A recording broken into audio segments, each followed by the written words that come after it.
হত্যাকাণ্ডের বিচার না হওয়ায় দেশ আজ খুনের রাজ্যে পরিণত হয়েছে বলে মন্তব্য করেছেন জামায়াত ইসলামীর ভারপ্রাপ্ত আমির মকবুল আহমদ।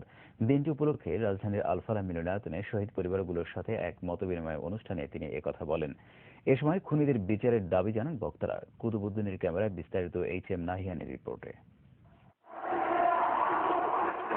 2006 সালের 28 অক্টোবর চারদলীয় জোট সরকার ক্ষমতা হস্তান্তরের পরপরই ঢাকার রাজপথে ঘটে এদেশের ইতিহাসের ঘৃণ্যতম নৃশংস ঘটনা। প্রকাশ্যে পিটিয়ে হত্যা করা হয় বেশ কয়েকজনকে।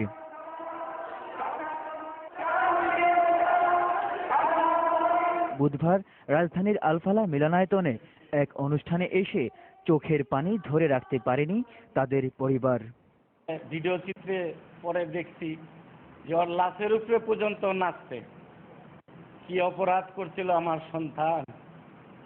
বাইতুল মুকাররম মসজিদ থেকে জোহর নামাজ পড়া গেটে বাইরে ওর সাথে সাথে আমার সন্তানকে ধরে নিয়া 3 জায়গায় পিটাইছে, মৃত্যু নিশ্চিত কইরা তার লাশের উপরে নাচছে।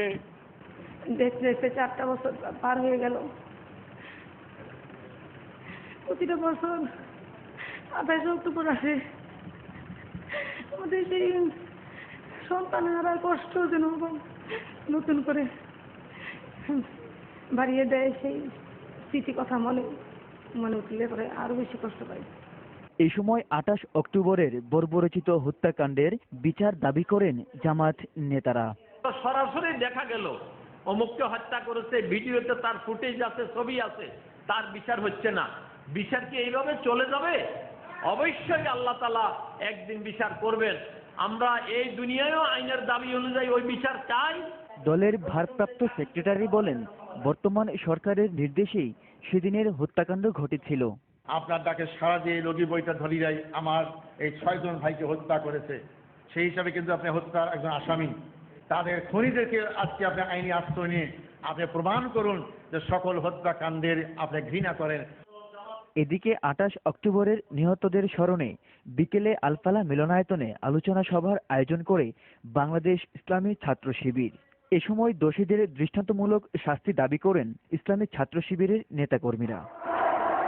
একটি গণতান্ত্রিক দেশে এই নৃশংসতার পুনরাবৃত্তি ঘটবে না, এমন প্রত্যাশা সবার।